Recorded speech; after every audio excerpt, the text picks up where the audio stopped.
Hallelujah. हमारे स्वर्गीय पिता प्रभु जी, हम आपको धन्यवाद देते हैं पिता। अभी तक आपने संभाला परमेश्वर, आपकी भलाइयों के लिए धन्यवाद देते हैं प्रभु। आपके चरणों में प्रभु हम एक एक आते हैं पिता। आपका वचन सीखने के लिए जा रहे हैं प्रभु। हम एक एक पर आप अनुग्रह करें प्रभु। अपना वचन हम एक एक को खोल कर दें, समझने के लिए सहायता करें प्रभु। आपकी दया चाहते हैं, आपका अनुग्रह चाहते हैं प्रभु। आए के सारी बातों को हम आपके हाथ में सौंपते हैं। सारा आदर महिमा केवल हम आपको देते हैं। प्रार्थना प्रभु यीशु मसीह के नाम से मांगते हैं, आमीन। मैं परमेश्वर का धन्यवाद देता हूँ। प्रभु ने हमें को एक बार फिर इकट्ठा होने का एक मौका दिया। हम लोग परमेश्वर के वचन से यूहन्ना रचित सुसमाचार से हम लोग पढ़ रहे थे, जिसमें हमने 1 से लेकर 18 तक हमने देखा। यूहन्ना 1 से लेकर 18 तक हमने देखा, जिसमें कल हमने देखा इसलिए कि व्यवस्था तो मूसा के द्वारा दी गई, परंतु अनुग्रह और सच्चाई यीशु मसीह के द्वारा पहुंची। परमेश्वर को किसी ने कभी नहीं देखा। इकलौता पुत्र जो पिता की गोद में है, उसी ने उसे प्रकट किया। आज प्रभु की मर्जी है तो हम लोग यूहन्ना 1:19 से लेकर 28 तक को हम लोग देखेंगे प्रार्थना पूर्वक। यूहन्ना 1:19 से लेकर 28 मैं उसको पढ़ता हूँ। यूहन्ना की गवाही यह है कि जब यहूदियों ने यरूशलेम से याजकों और लेवियों को उससे यह पूछने के लिए भेजा, तू कौन है, तो उसने यह मान लिया और इनकार नहीं किया, परंतु मान लिया मैं मसीह नहीं हूं। तब उन्होंने उससे पूछा, तो फिर कौन है? क्या तू एलिया है? उसने कहा, मैं नहीं हूं।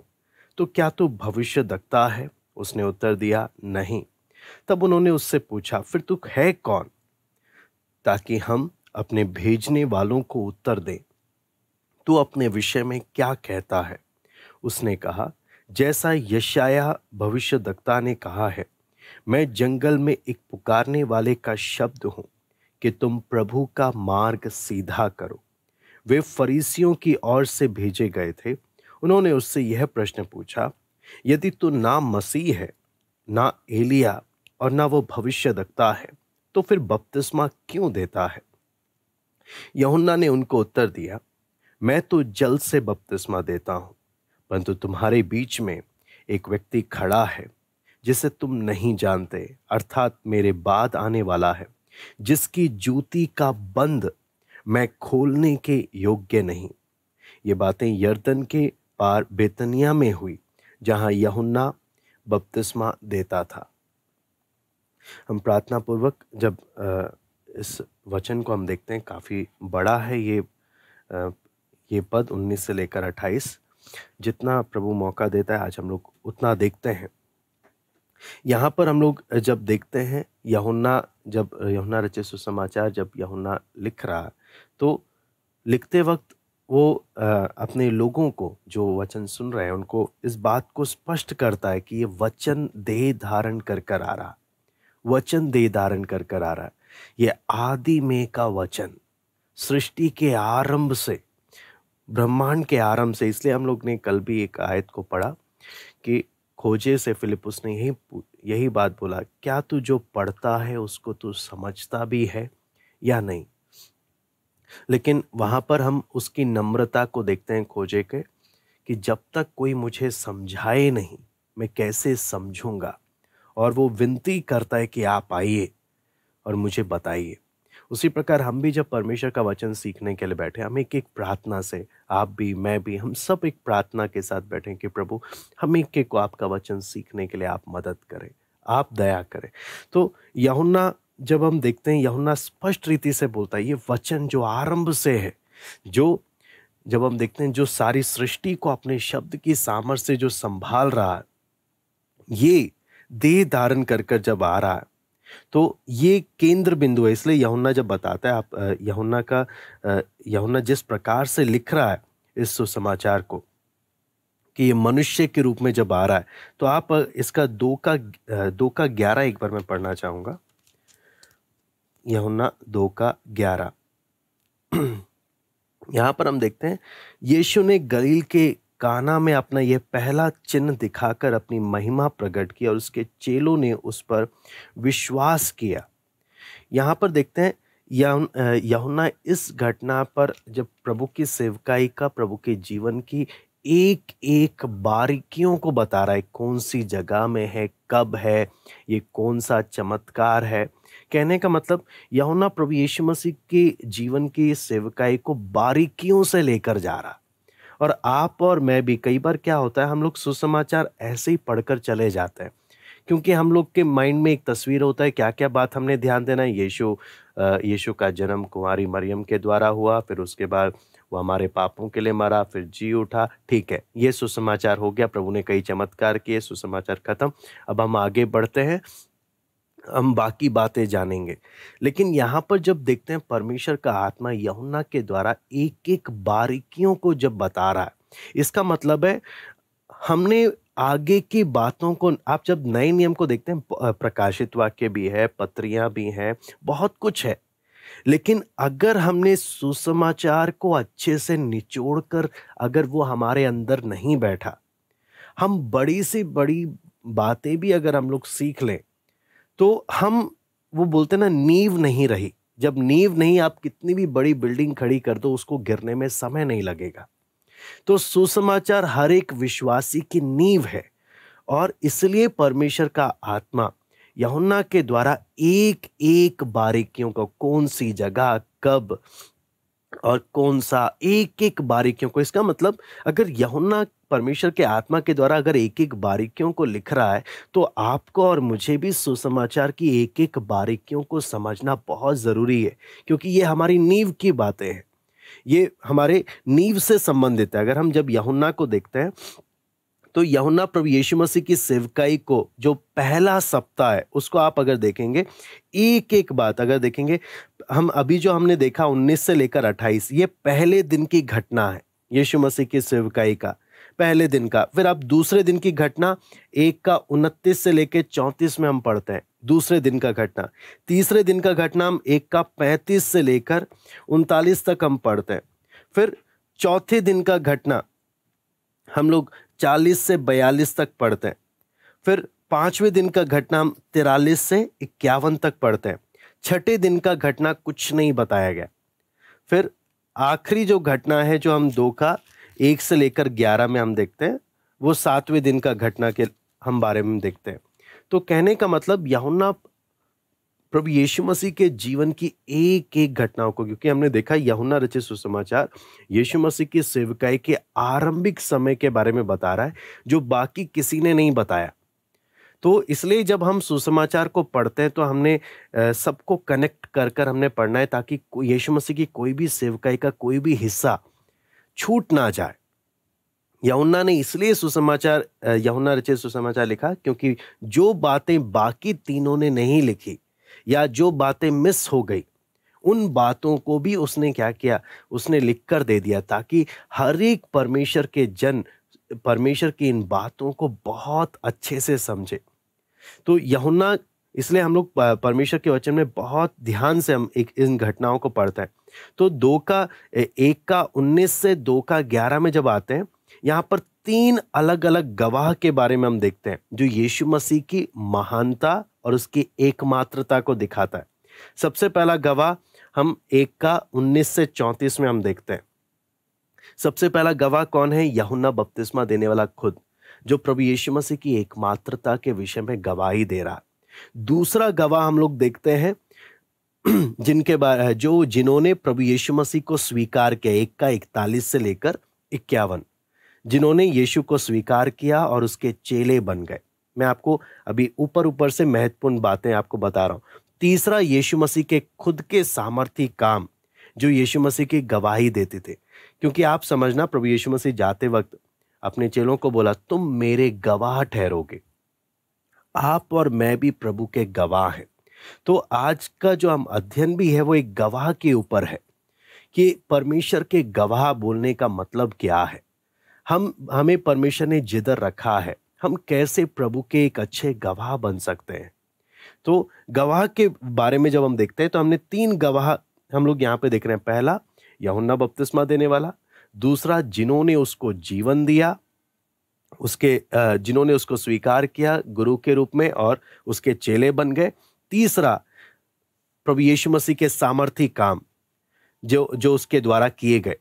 तो इन तीनों के द्वारा हम जब देखते हैं क्यों ये बातें यूहन्ना लिख कर बता रहा है, परमेश्वर के वचन में जब हम देखते हैं तो हमें क्या एक बात स्पष्ट नजर आता है कि हमने पहले भी इसका पहला अध्याय से जब हम शुरुआत में हम लोग देख रहे थे कि यूहन्ना इसलिए लिख रहा है क्योंकि उस समय में कुछ ऐसे लोग थे जो यूहन्ना बपतिस्मा देने वाले को यीशु से ज्यादा महत्व देते थे।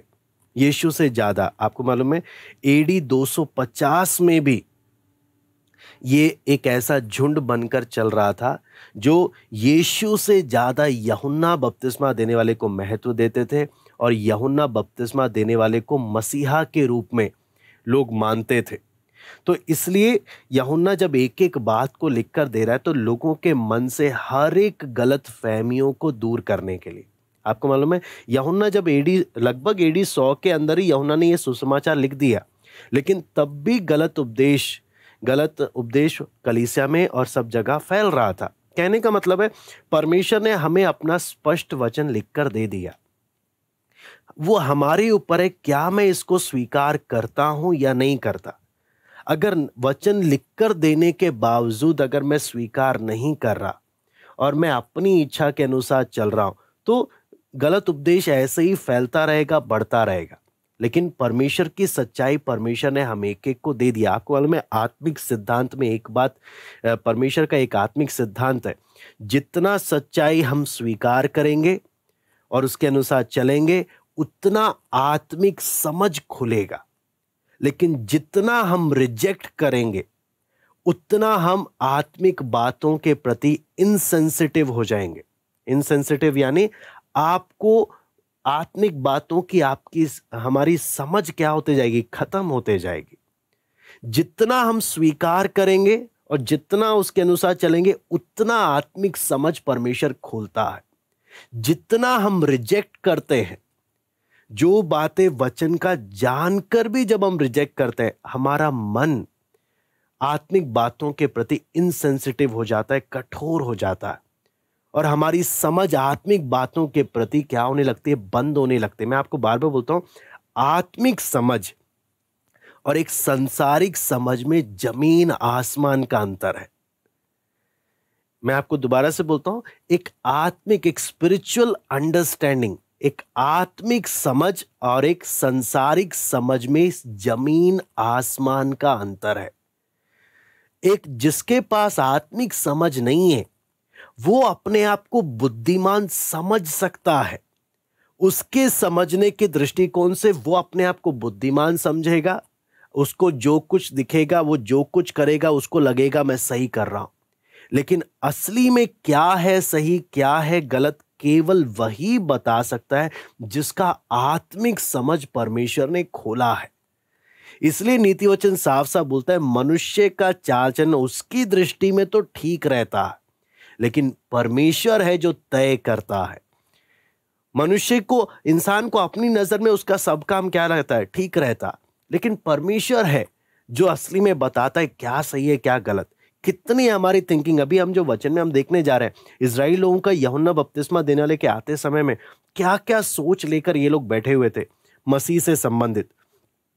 जब हम यहूदियों के बारे में भी इसमें हम जब पढ़ते हैं तो आपको मालूम है जो यहूदी लोग वचन में जब जब यूहन्ना लिख रहा है, यहूदी लोग कम से कम 70 बार आया है और जितनी बार भी आया है यूहन्ना बता रहा है ये यहूदी लोग हमेशा यीशु के विरोध में रहे। जब यूहन्ना इस प्रकार से बता रहा है ये वो लोग हैं जो हमेशा यीशु के विरोध में रहे, इसकी सेवकाई के आरंभ से ही। इसलिए यूहन्ना दो बातों को स्पष्ट करते हुए बता रहा है। पहला, परमेश्वरत्व का सारी परिपूर्णता हम यीशु मसीह में देख रहे हैं, पहला बात। और वहीं दूसरी ओर ये यहूदी लोग बराबर मसीह को ठुकराते जा रहे थे। आप देखना परमेश्वर के चुने हुए लोग प्रभु को ठुकरा रहे हैं। कहने का मतलब क्या, ये हमारे साथ भी हो सकता है। हम जितना वचन सीख रहे हैं ये हमारे साथ भी हो सकता है हम प्रभु को उतना ठुकराते भी जाएं। इसलिए बहुत सतर्क हमने रहना। प्रभु, मेरा मन कठोर नहीं होना चाहिए। जितना वचन मैं सीखूं प्रभु, उतनी नम्रता तू मुझे दे जीवन में, ताकि प्रभु मैं तेरी इच्छा के अनुसार चल सकूं। नहीं तो जितना हम सीख रहे हैं और जितना रिजेक्ट कर रहे हैं, यही काम इजरायलियों के साथ हुआ। जितना व्यवस्था उनके पास पहुंच गया, फरीसी हैं, याजक लोग हैं, सब लोग वहां पर हैं, लेकिन इन्होंने, वचन बोलता है, इन्होंने सदैव मसीह को ठुकराया, सदैव मसीह को ठुकराया।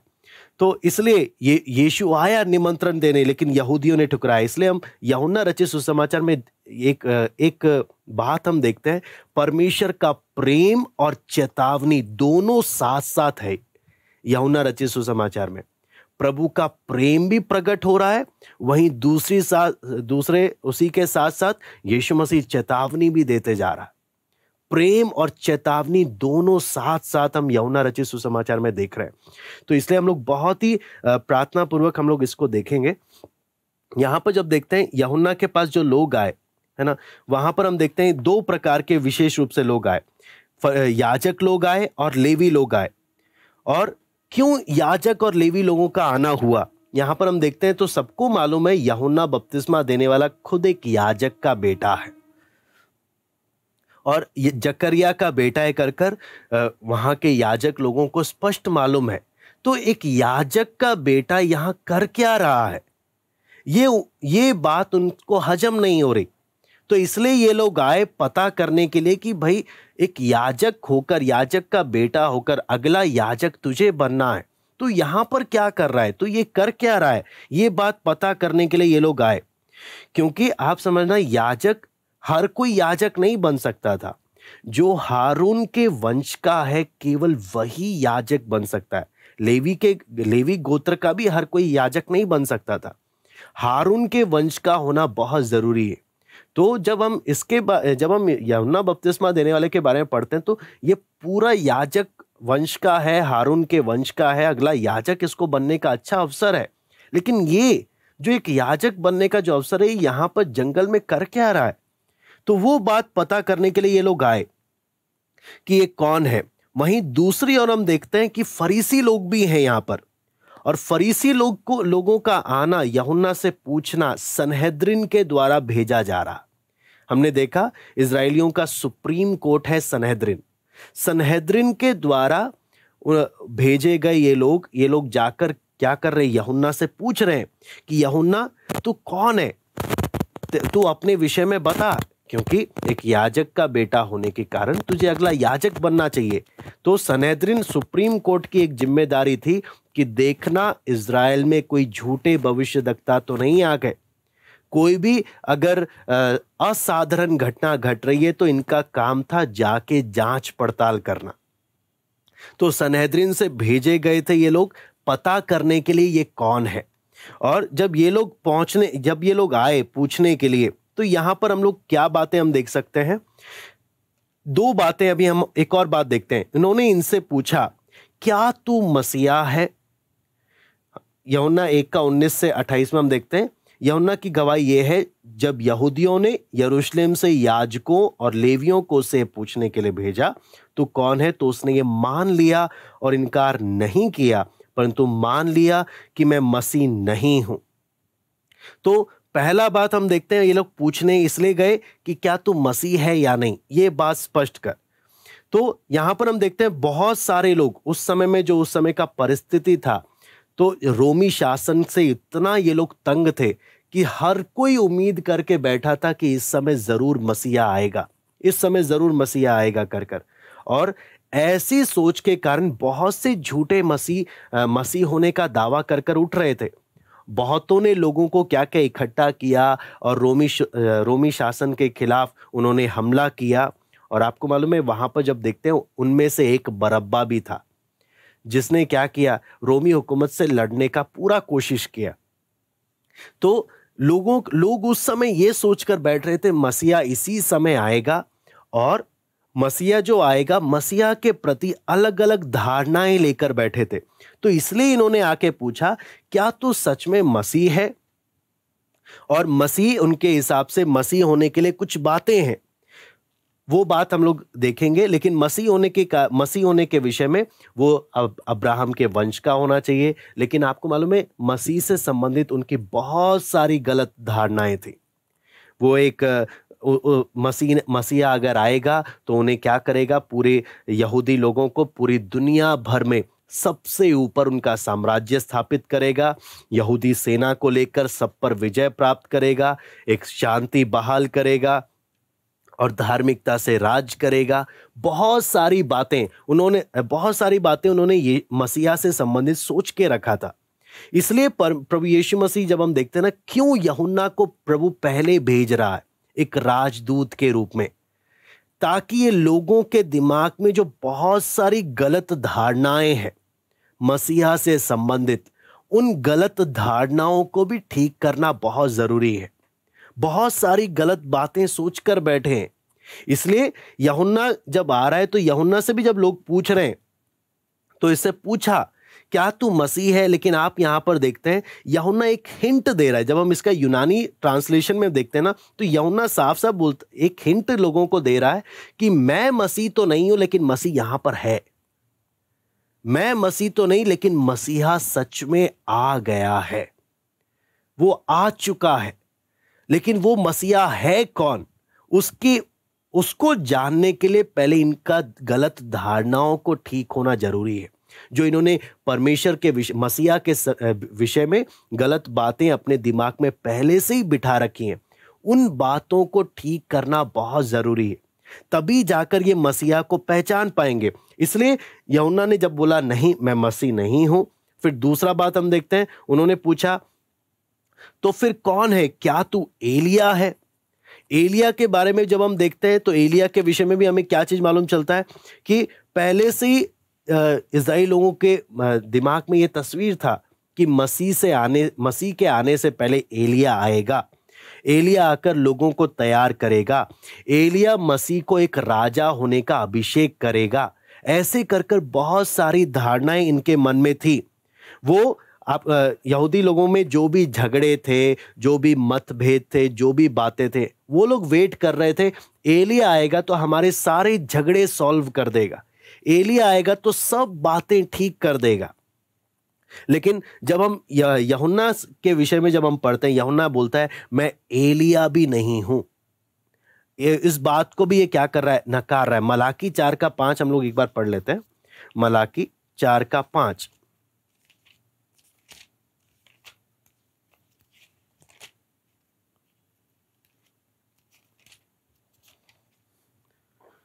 यहां पे लिखा है, देखो यहोवा के उस बड़े और भयानक दिन के आने से पहले मैं तुम्हारे पास एलिया नबी को भेजूंगा। तो परमेश्वर ने पहले से ही इनको बताया था कि मैं एलिया नबी को भेजूंगा, जो एलिया अग्नि में रथ में उठा लिया गया है। तो इजरायलियों का सोच क्या था, या अगर ये मसीह नहीं है तो क्या ये एलिया है?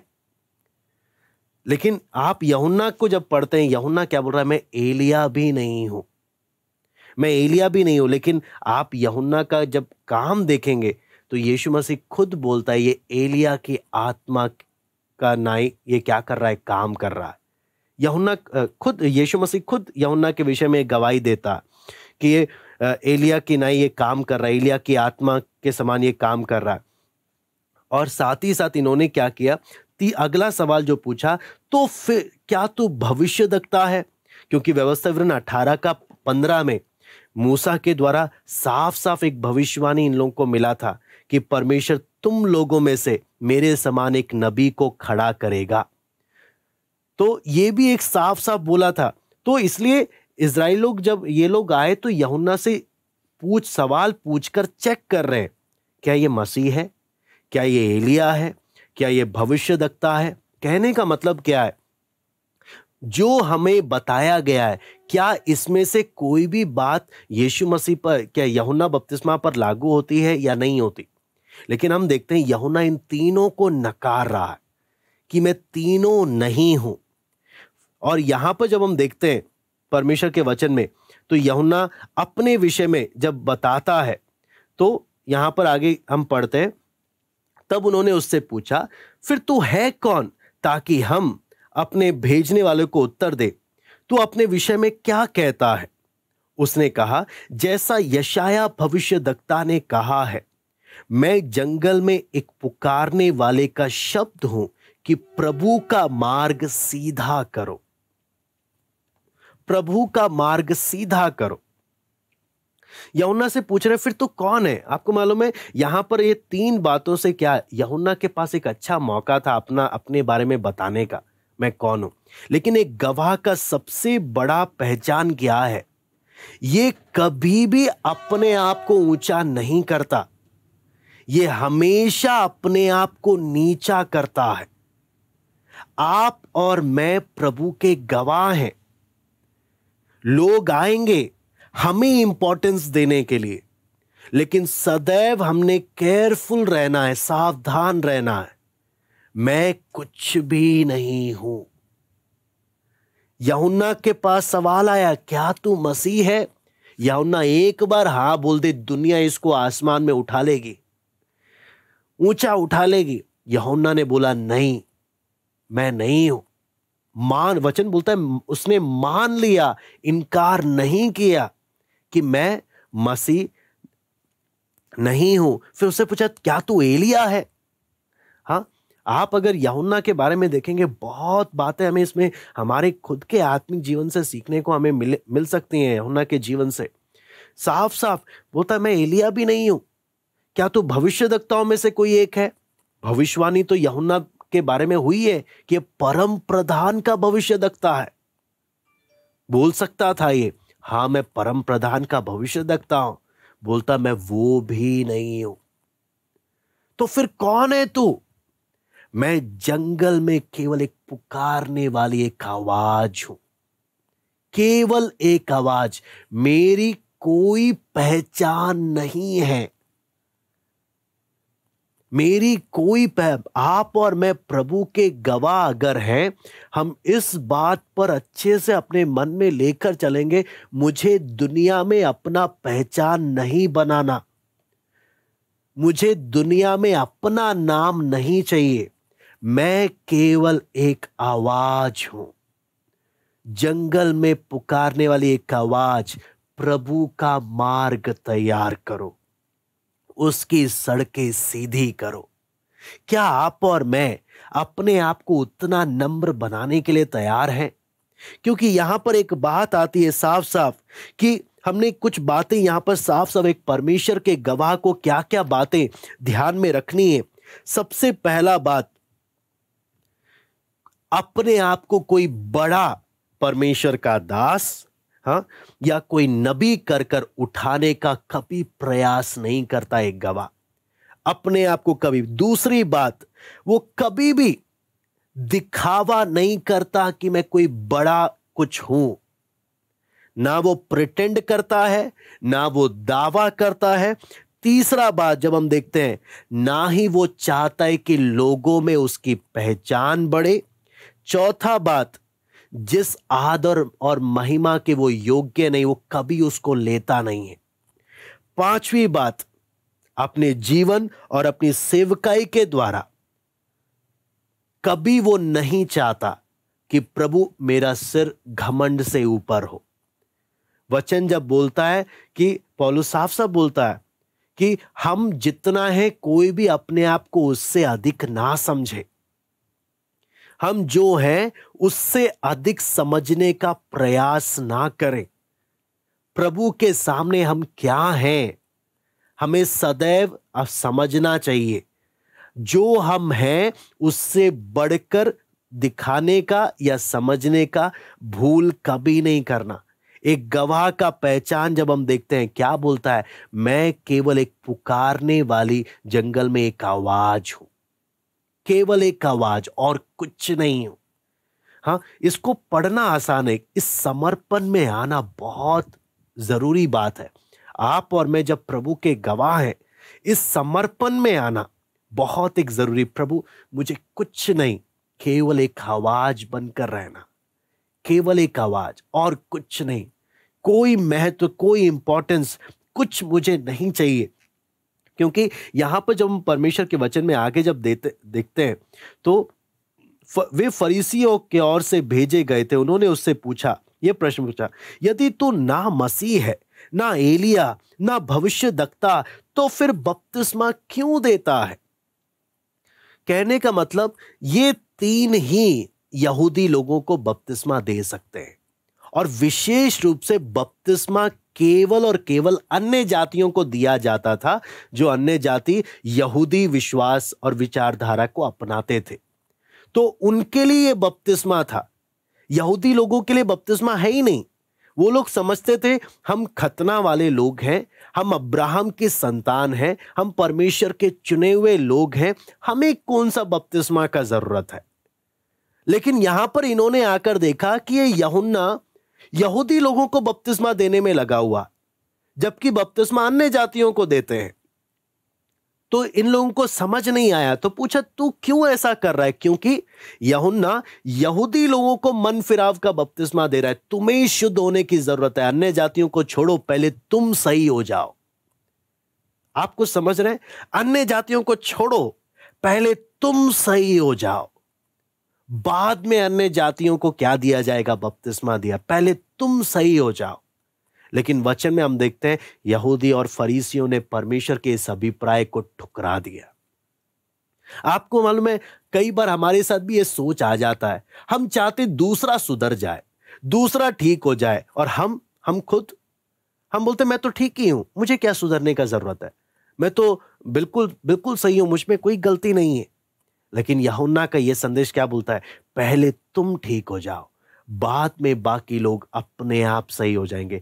तुम मन फिरा लो, तुम ये घमंड ना करो तुम अब्राहम की संतान हो, ये घमंड ना करो। कहने का मतलब क्या? यहां पर जब हम देखते हैं यूहन्ना को परमेश्वर जब भेज रहा है ना, एक राजदूत की नाई, अपने से पहले, मसीहा से पहले इसको जब भेज रहा है, सारा उद्देश्य क्या है? इनके मन में जो जो गलत फहमी है, इन सारी गलत फहमियों को दूर करना, सारी गलत फहमियों को, ये जो अपने आप को घमंड करते थे कि हम कुछ हैं, ये सारे घमंड को दूर करना। आपको मालूम है यूहन्ना जब आया, इतनी कठोर भाषा में बात कर रहा है, हे सांप के बच्चों, हाँ, हे सांप के बच्चों। और आप सोचना वो भी किनको बोल रहा है?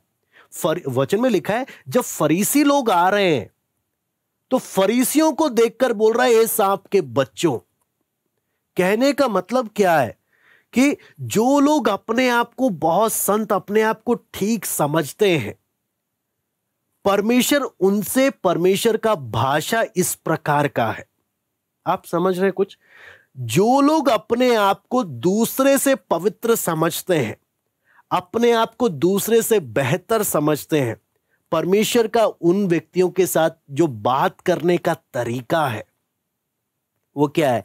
हे सांप के बच्चों, हाँ, तुम्हें किसने जता दिया? आने वाले क्रोध से भागो। आप अगर पढ़ेंगे आगे बहुत कुछ है।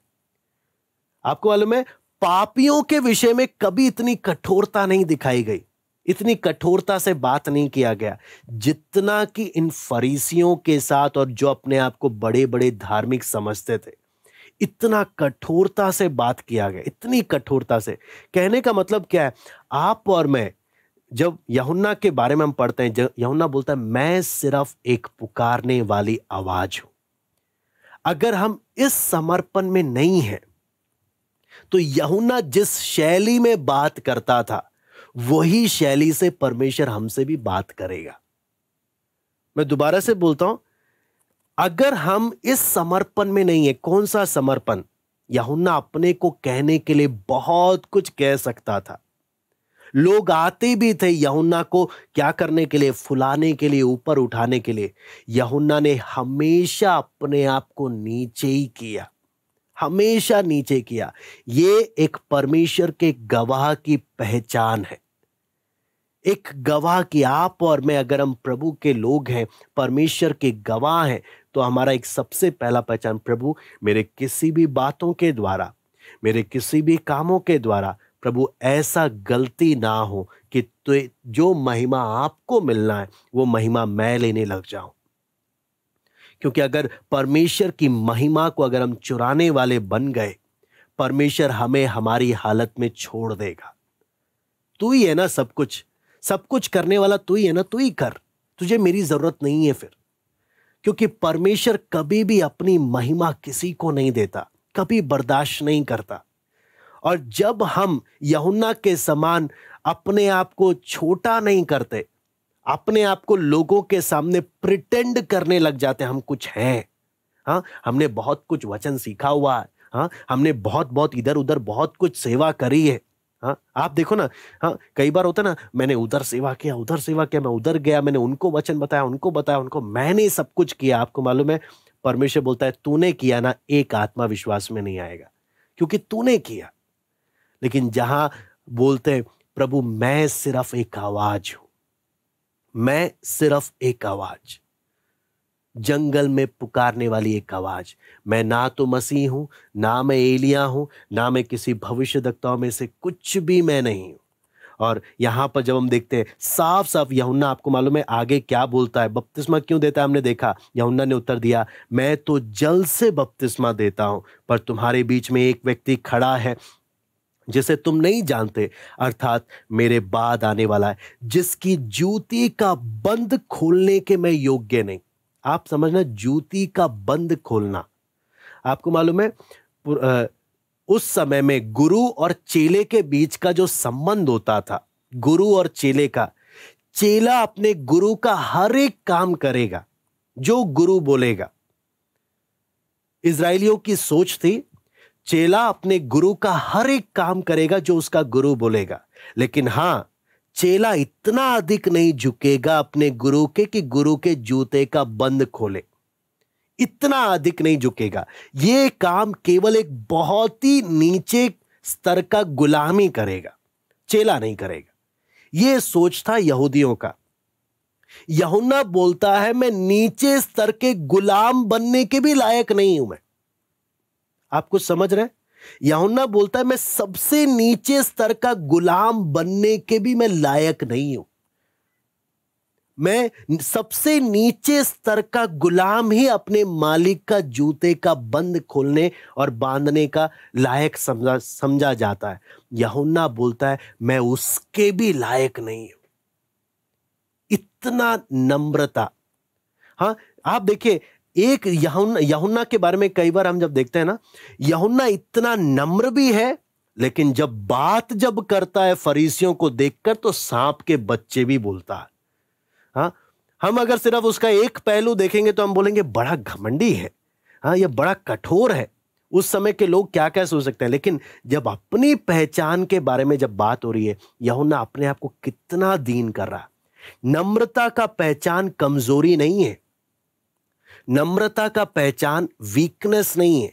Meekness is not weakness. नम्रता कमजोरी का पहचान नहीं है कि हां ये हर बात को मान लेगा। नम्रता बोलने का अर्थ है अपने विषय में अपने आप को सबसे छोटा करना, लेकिन परमेश्वर के व्यवस्था के विषय में वो जलन रखता है और परमेश्वर को बोलने का पूरा आजादी देता है कि परमेश्वर जैसा चाहे जो चाहे बोले। मैं केवल एक आवाज हूं जंगल में, और मैं तो जल से बपतिस्मा देता हूं, लेकिन तुम्हारे बीच में एक खड़ा है जिसे तुम नहीं जानते, जो मेरे बाद आने वाला है, जिसकी जूती का बंद मैं खोलने के योग्य नहीं। हम उसकी यूहन्ना के एक नम्रता के बारे में हम देख रहे हैं। सबसे पहला पहचान क्या है? मैं केवल एक आवाज हूं, मैं कुछ भी नहीं हूं, मेरी कोई पहचान नहीं। नंबर दूसरा, मैं जिसके बारे में मैं बता रहा हूं, मैं उसका गुलाम, सबसे नीचे स्तर का मैं गुलाम भी बनने के लायक नहीं हूं। आप समझ रहे हैं? मैं उसके, जो मेरे बाद आ रहा है, मैं उसका सबसे नीचे स्तर का गुलाम भी बनने के लायक नहीं। अगर यूहन्ना बपतिस्मा देने वाला अपने विषय में यह कहता है, तो आप और मैं, हम सोचे हम फिर कहां हैं? हम कौन होते हैं जो किसी भी बात के विषय में बोलकर घमंड कर सकें, या अपने विषय में जरा सा भी बड़ाई मार सकें, या किसी से भी कोई आदर प्राप्त कर सके?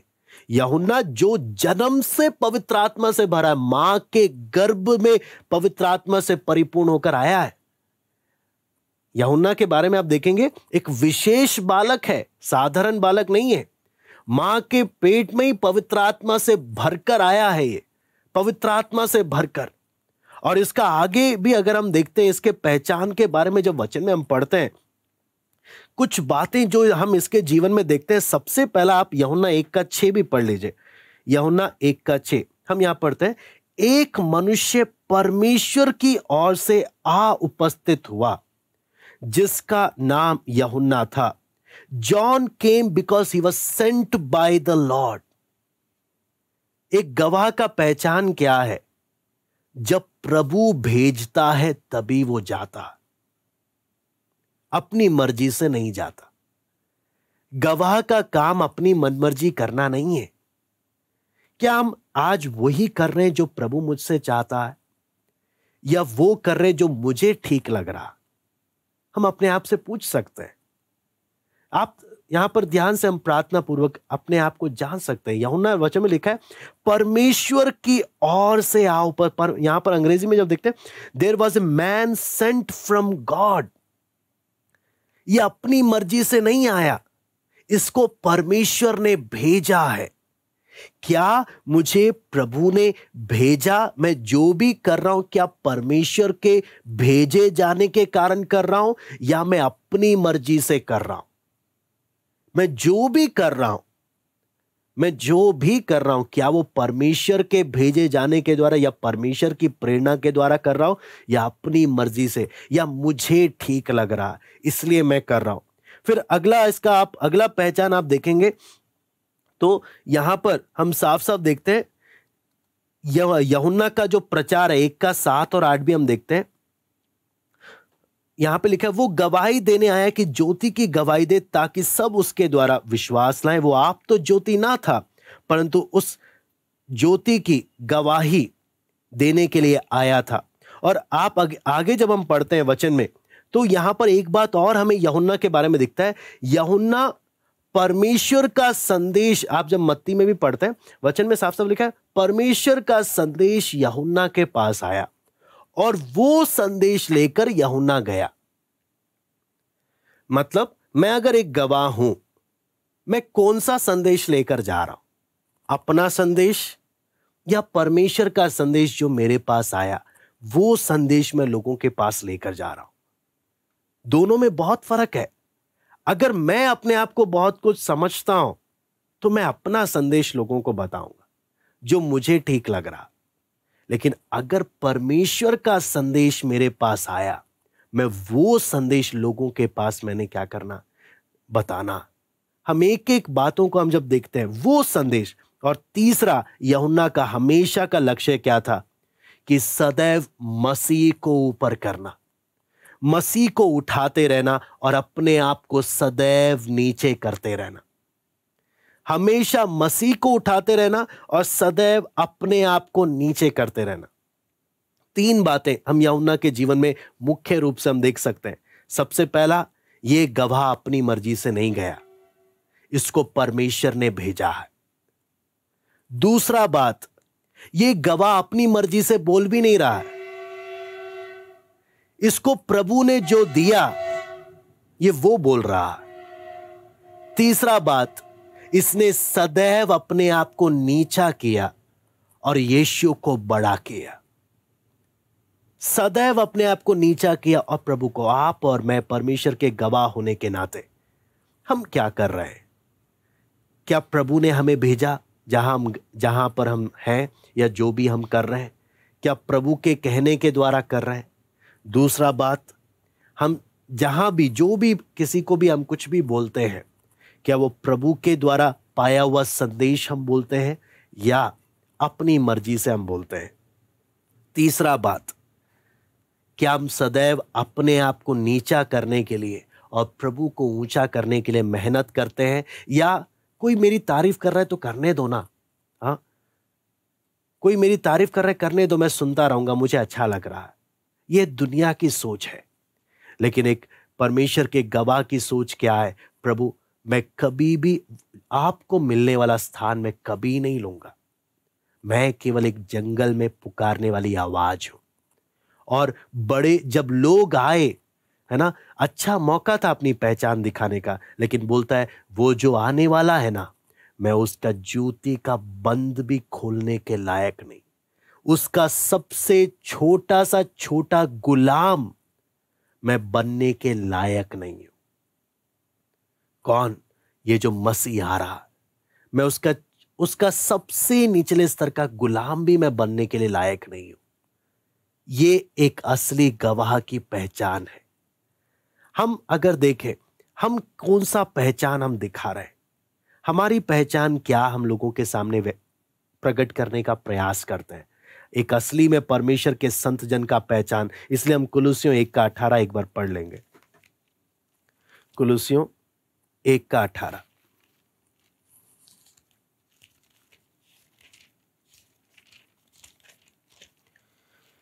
यहां पे लिखा है, वही दे अर्थात कलीसिया का सिर है, वही आदि और मरे में से जी उठने वालों में पहलौठा है कि सब बातों में वही प्रधान ठहरे।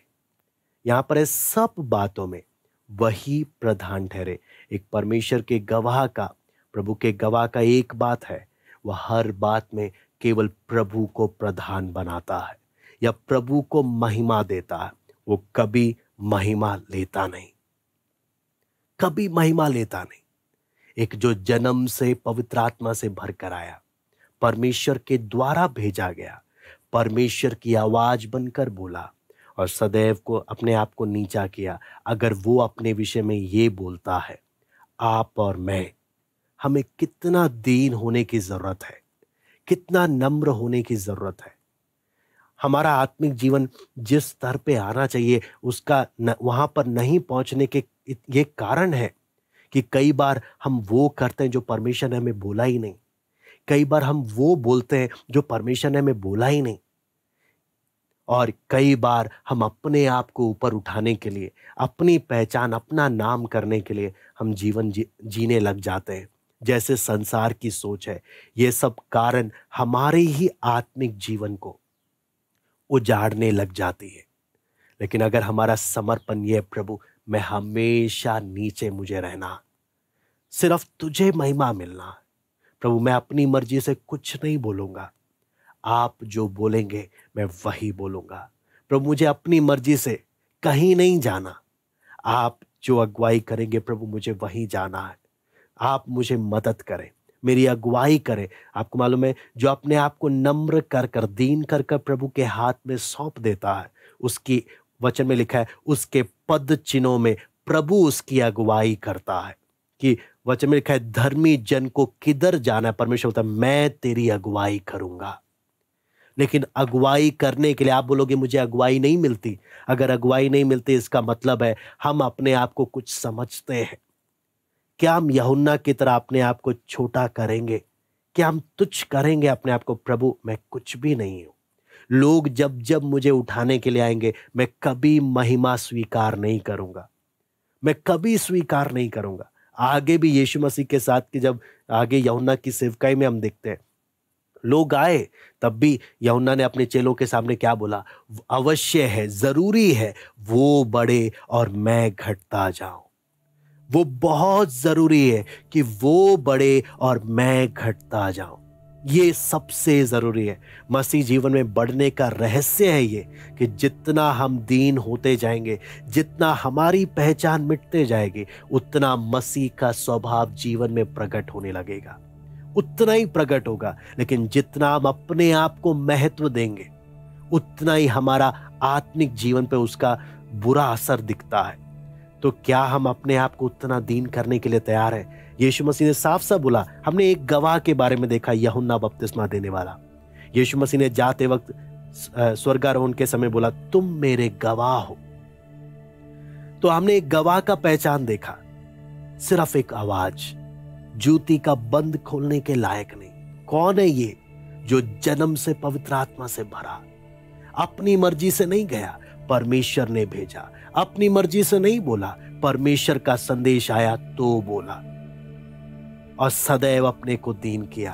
क्या आप और मैं क्या इस गवाह के समान है या नहीं है?